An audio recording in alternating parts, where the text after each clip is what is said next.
Okay, so my name is Anthony. I work with Anartech. We're a digital agency. We do a lot of work with local government bodies, and this talk is about work we did with Essex County Council in England on this project. So Essex is a county in the southeast of England, and Love Essex is an initiative of the county council to try and encourage people to dispose of waste responsibly.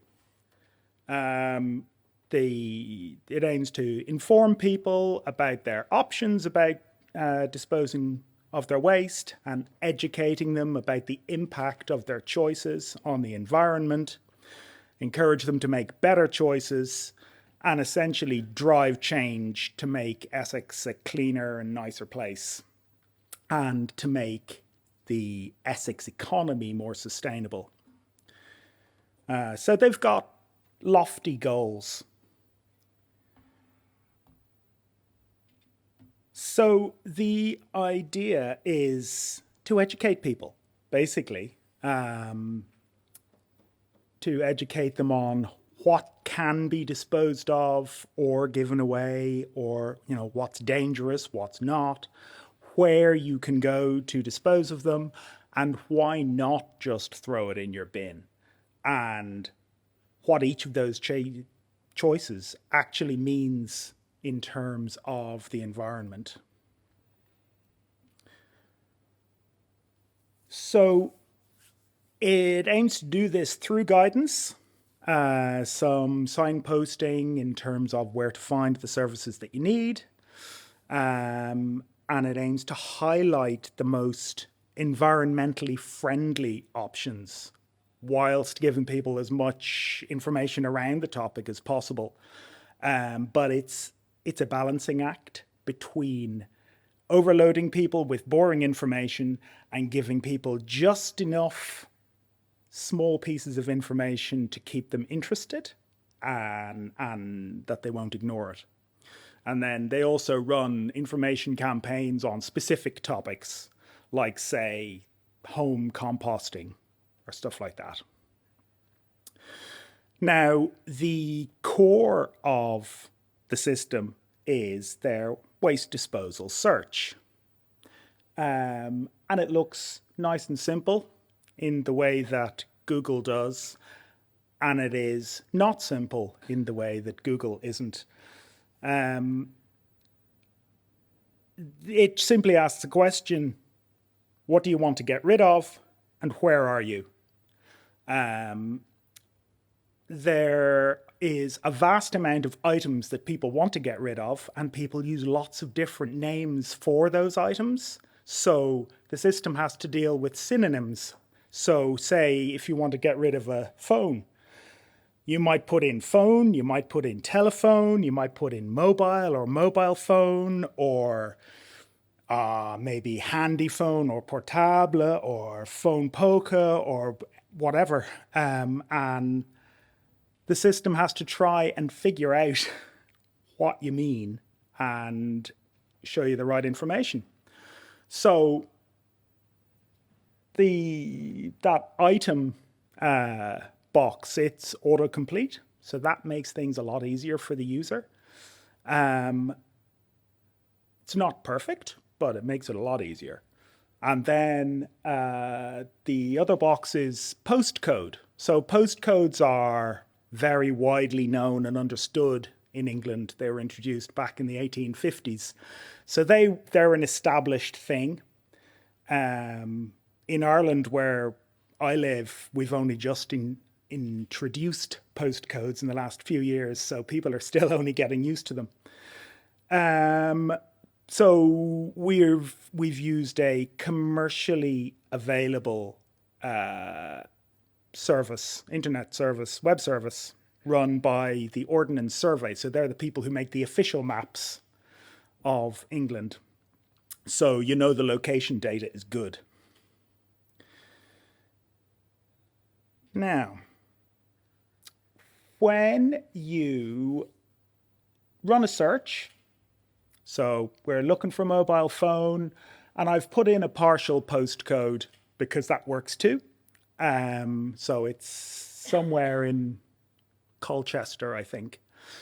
And it will show the item.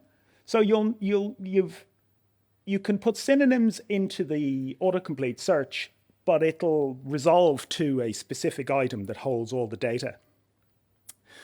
And it relates the synonym to the thing, and the thing can have, say, instructive text about, if you're disposing of batteries, don't put them in a fire. Or it can have flavor text around, did you know if you bury a packet of crisps, it takes 10,000 years to compost. And the idea is to sort of inject useful information into the user's search experience. These factoids, they're designed to impart useful information and encourage the better decisions and just engage the imagination. And then results, they're ordered in a grid. And the ordering is important because it's done not like in traditional search, your ordering will generally be done by most recent or most relevant, whereas this is done on least impactful first. So it's saying, give it away, your mobile phone. If it isn't waste, then let somebody else use it. So that has no impact on the environment. And we'll see that you can have lots of different kinds or ways of getting rid of stuff, but the least impactful one is up at the top, and the most wasteful and impactful one will be down the bottom. So you actually have to scroll past all of the good decisions to get to the bad decisions. So there's a collection of online and regional services like curbside collections, and then actual locations. So yeah, it was challenging dealing with area-based services and location-based services and services that have no geographical location at all. So let's have a look at where we were coming from. So there was a system already in place. It was built on a system called Umbraco. And it was really, really hard for editors to update it because it was built by, some enterprising person in IT who didn't really know what they were doing. And it was a pain to update because it was driven by the spreadsheet of doom, which looked a bit like this. So you won't be able to read the words here because they're teeny, but there was a tab for synonyms, a tab for items, a tab for items plus synonyms to relate the two together, a tab for disposal services, and then a tab to link items and disposal services together. It was basically trying to build a relational database in Excel, and there was so much duplication of data, and it was so hard for the editors to just update the thing on a daily basis that it just wasn't sustainable. And they came to me going, help, we can't be dealing with this anymore. One of the things we want is to be able to edit this easily, please. So, The Essex were already engaging with us with local gov Drupal. So it's for want of a better term, distribution, I suppose, a flavor of Drupal made by local councils and some suppliers, made for local councils. And it recognizes the fact that local government across specifically England, but probably the wider world, they all face the same challenges. They all need the same features. So it's quite an evolved ecosystem now, and lots of councils are using it.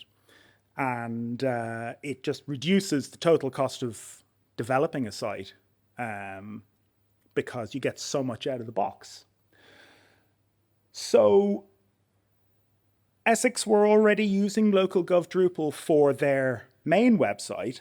And then they thought, hey, we've got these services that we need to have an internet presence, but it doesn't quite fit in our main site. Maybe somebody in marketing really wants their own site. So enter microsites. Now, I don't know if any of you saw Finn Lewis's talk yesterday. He was talking specifically about microsites.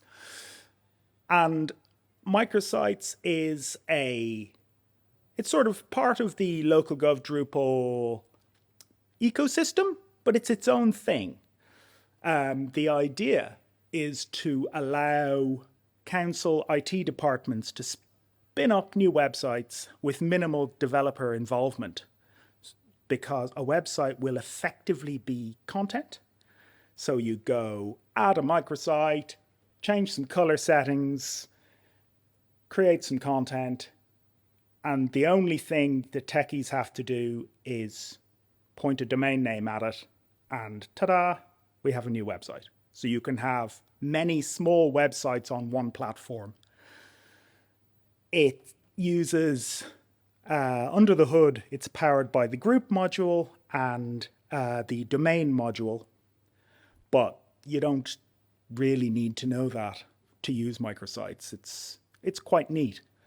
So Essex decided to try it out for Love Essex, so that they can have one server, one back-end platform, and run as many microsites as they want. And Love Essex is the first. So that's so far so good. So yeah, somebody else was actually building the first instance of the microsite, and they came to the waste search and went, I don't know how to do this. So that's when I got involved. Now then, so what they wanted were these lofty goals. Better editor experience, get rid of that stupid spreadsheet, get as much as possible out of local gov Drupal, because they were already using it for their main site. So they wanted all of those nice editorial tools, all of the stuff that the content editors already knew how to use. They wanted it to work with a microsite. So this was like the pilot project, so that the council can use more microsites in the future. We are hopefully setting one up on Tuesday, in fact. And it had to be sustainable. So again, back to easy to use, so that the Love Essex people themselves who deal with the recycle centers and the bin collection companies and all of that, so that they can use this thing. And they need to be able to adapt it depending on what the public needs. And then nearly the hardest thing of all, educating and guiding the public to make their better choices. So it all began with a data model. So that's where you arrange the data structures within Drupal to reflect the real world. So, Maybe a chunk of data is a recycle center, or maybe a chunk of data is an item that you want to dispose of. And we needed to envisage how all of these things hold together, so that we aren't left with yet another tab on the spreadsheet. So we started looking at the spreadsheet as a beginning, and assumed that a recycling center is sort of the center of the universe. It could be the thing that people really want to see. That turned out to be a mistake, but we get where we're going through iteration.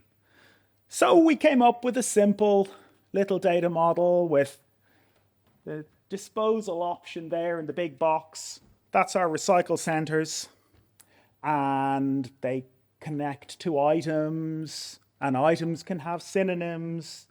And then again, working from the tabs in the spreadsheet, there was disposal service types and environmental ratings. And that was enough to start the conversation. And, the team were like, oh, but what will it look like? Because they'd never even heard of a data model before, so they didn't really know what the hell I was talking about. So, we start with early prototypes, and you can have filters. We can use views because views is in Drupal and views is great. And, we can show what the item that they've searched for, and we can show what services deal with the item, and we can show what places deal with those services. Oh, yeah, that's great. But every conversation we had, so there's a guy who works in Love Essex called Steve, and Steve is great. And Steve would go, hey, what have you got for me today? And I'd say, give him a quick mock-up of boxes and stuff and talk him through it. And he'd always go, that's great, but... And then he'd come up with a real-world example. See, it doesn't fit here, and it doesn't fit there. So we'd have to go back to the drawing board, because Steve would be dealing with the places that collect the waste and the services, and he'd be watching what people are actually doing and bringing that back to the table, so that we could try and model this system to reflect real life. So then we tried to get a bit more complex in the prototypes. Again, what does it look like?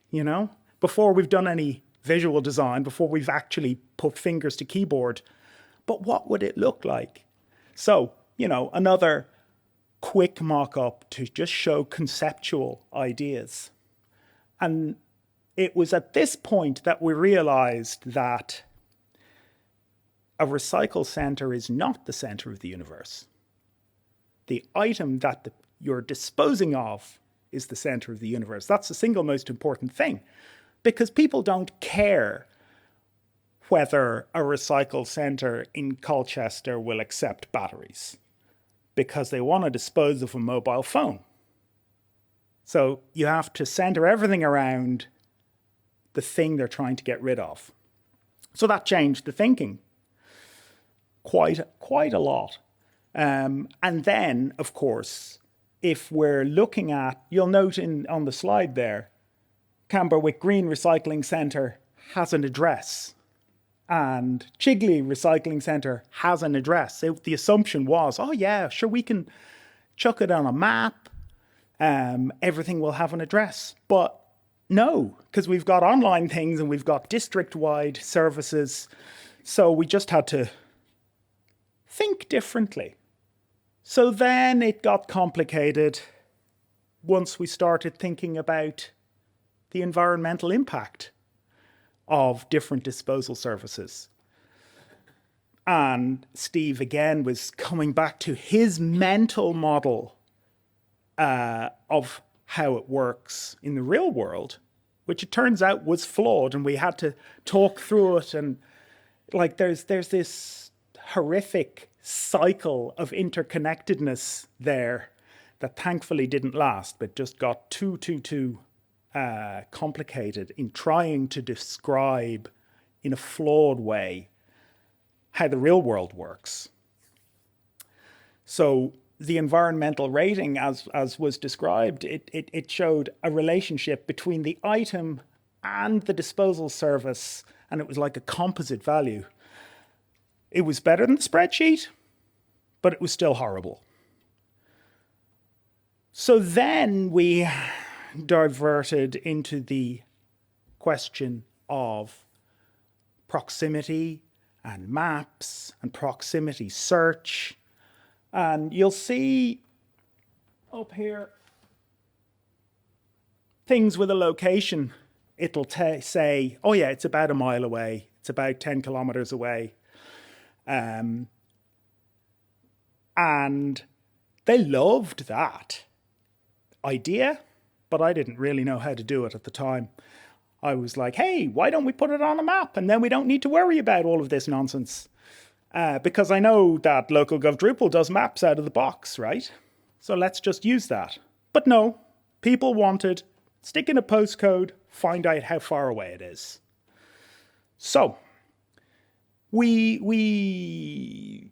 talked about it for a while, and it turns out the local gov Drupal does do maps, and they were already using maps, but only for the recycle centers because they have an address.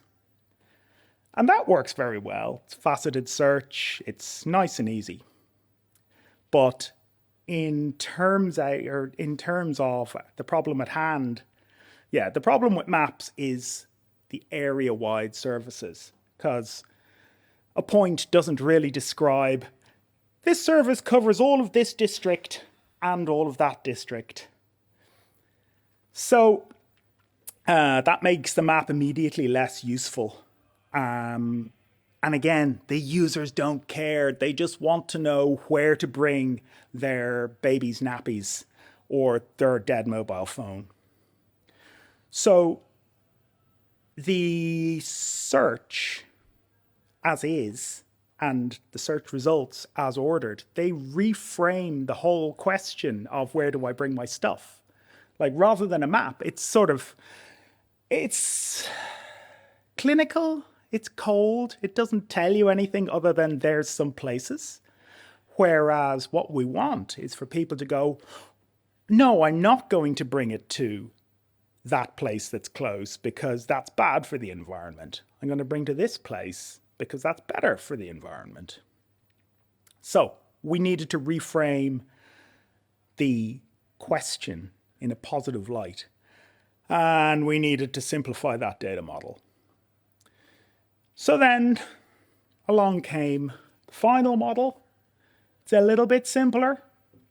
The interconnected particle accelerator is gone.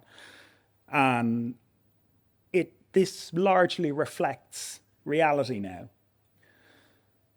So the important thing that again came from Steve from his real life experiences was that, again, people don't care whether a recycle center has a load of disposal services. They only care whether it has the one they want. So now every disposal option is its own unique thing, and it will only have one disposal service type, so therefore one environmental rating, and it just made everything a lot easier.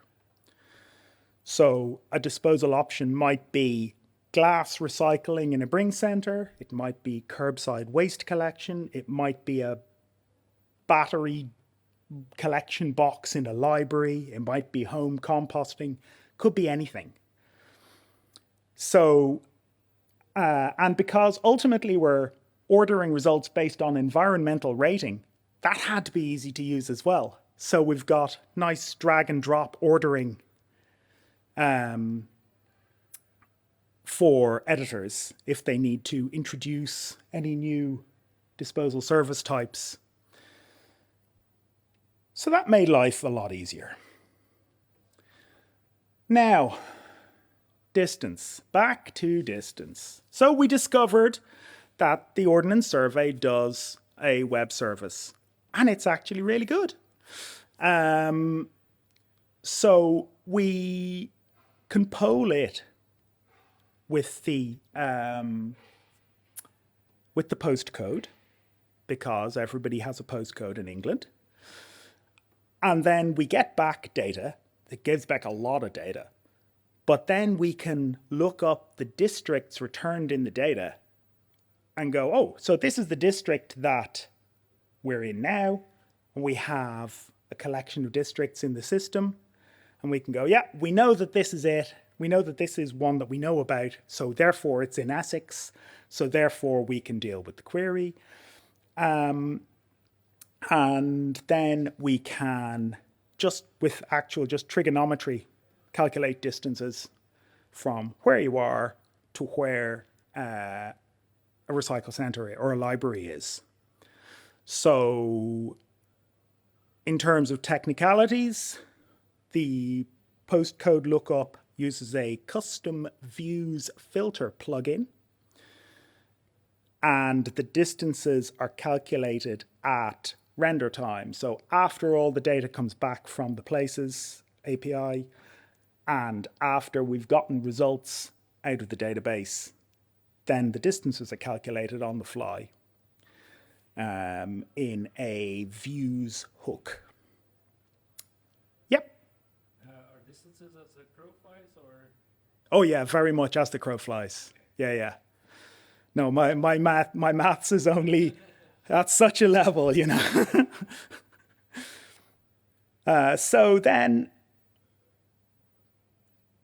yeah. So this is from underneath the results on the actual website. So they explain it quite clearly. It's all about trying to prevent waste rather than deal with waste. Now, some things you won't be able to prevent the waste. Like if you're trying to get rid of asbestos or something else carcinogenic, you know, you have to go straight to disposal and deal with it properly. But if you're trying to get rid of a garden patio set, prevention, reuse is where we're going first.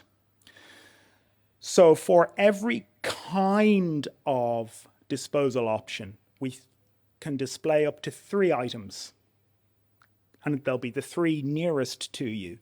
So you don't want to overwhelm the user with too many options. Like we've already got a long list of kinds of disposal option.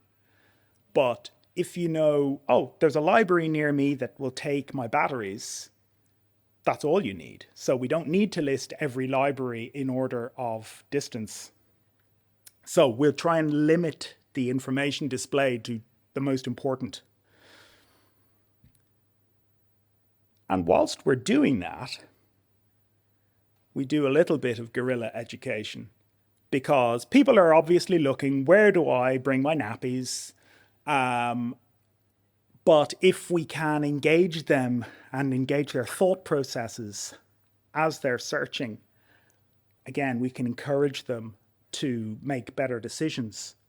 So you'll see, chunks of information about how to prepare your waste or what not to do, like don't throw your aerosols in the fire because they might explode and that sort of thing. They've got a little editorial tool called the Did You Know box. I think we've got one here. Yeah, just like that. So say, right, you can see here, all of this is an item. So we might have searched for a synonym of aerosols, whatever that might be, spray can maybe, and then you get your item, and we've got instructions for getting rid of it, and then a little factoid of knowledge to help people make better choices.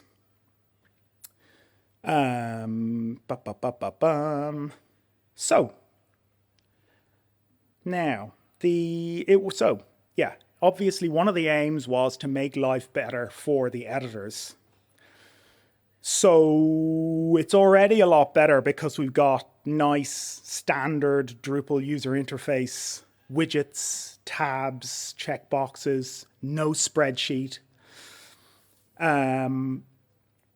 We did a few custom tools where, say, you know, there's 12 districts within Essex, and for some services, the service would apply to all 12. So Steve was like, I don't want to click 12 times. Can you just make me a button that clicks them all? Yes, we did that. And then, say, if you're selecting what items that a recycle center can take, we started off with autocomplete because that's easy, right? He didn't like that because he wanted to be able to go click, click, click, click, click. So now we have checkboxes, but there's hundreds of items. So the checkbox list was really, really long. So we had to do a little custom autocomplete filter to just narrow down the results. So then he could go click, click, click, click, click. And that sort of insight from the guy who's going to be using the system was invaluable to make his life easier. So we're not guessing, you know? So they were kind of neat. So coming from that, the spreadsheet of doom, and going to something more like this, where it makes sense and things are ordered, it's a world of a difference. So editing is now easy, and editing makes sense. Things are grouped logically together. And all of the things to do with an item exist in the same place. All of the things to do with a disposal service option exist in the same place. And yeah, it makes sense. So we did a few extra bits and pieces to make Steve's life a bit easier. Talked about the custom filtering and district selection, but they also made a tool, say, if recycle centers started taking Christmas trees, we made a tool where you could go add Christmas tree to all of these recycle centers. And again, just made life easier. So that was using custom bulk action in Drupal. And then, of course, you know, it's again, leveraging the power of local gov Drupal and all of their lovely layout tools. And, oh yeah, restricting things to a certain microsite. That was interesting. Because everything we'd built for Love Essex is very particular to Love Essex. There won't be any other microsite that really needs waste search. So it was important to be able to go, users of this, or editors of this microsite can edit these content types, but not anybody else. So that involved some custom access service decorators, if I remember the technical terms right. So that was all good. So then, it's live, it's working, and we have Fathom Analytics built into it. And anytime you make a waste search, Fathom hears about the term you use. So the team actually monitors the terms that are used and monitors whether or not results come back. So if people are searching for, I don't know, if there's a new slang term for television or phone or something, and people are searching for it, the team will see that, and then they can add it in as a synonym or an item into the system. So in that way, it's a living and breathing thing.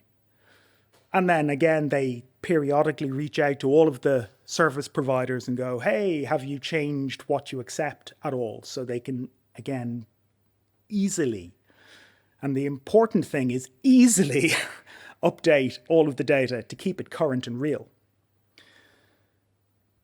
So then to kickstart the site, because they had a lot of data to put in, and to stop poor Steve from going mad, we wrote a few migrations to import all of the content from CSV files. It got him 90%, 95% there, and then he just had to massage the data a little. But it meant that rather than spending a couple of weeks doing data input, he prepared the spreadsheets in a couple of days, and we got the site up and running really fast. So that was great, and far easier than I expected. The only gotcha was this fella. Because taxonomies and nodes, they're standard things that you can import into. But a group relationship is what identifies that this chunk of content is for this microsite and this microsite only. So we needed to figure out how to migrate group relationships too. So that was fun. So then under the hood, these are the bits of Drupal that power it. Disposal options are nodes because they're viewable content. Items, districts, environmental ratings, they're all taxonomy terms. Everything has fields on it for titles, descriptions, images, layout. We used Migrate API for the migrations. Views powers the main listing. There's, as we looked at previously, there are maps, not directly connected to search, but maps exist. We did a views filter plugin for the postcode search, and then access service decorators to restrict access to just this microsite. So, did it work? There's a question. It's definitely easy for people to update. Steve is delighted, so yay. I'd hoped he might come here today, but he couldn't get away from work. What are you going to do? And it is quick for them to react to the changing needs of the populace. It does work on the microsite platform, so the total cost of ownership of the system is much lower because there's no separate hosting costs, no separate DevOps. All of that is just reduced to the one platform. It was quick to get started with the migrated content. But yeah, it's early days. It's only live from a few months ago. So will it change the people's behavior? Who knows? We'll see. We'll see. But either way, it was a fascinating project to work on. And at every step of the way, that's great, but let me tell you about what happens in the real world. So yeah, I was at every stage that went back to the needs of the users and made us completely rethink data models, user interfaces. And it was a great thing to work on. So I think that is about it. And thank you very much. You've been very, very patient. And thank you so much for turning up this morning because it was way too early. Contribution, it's there.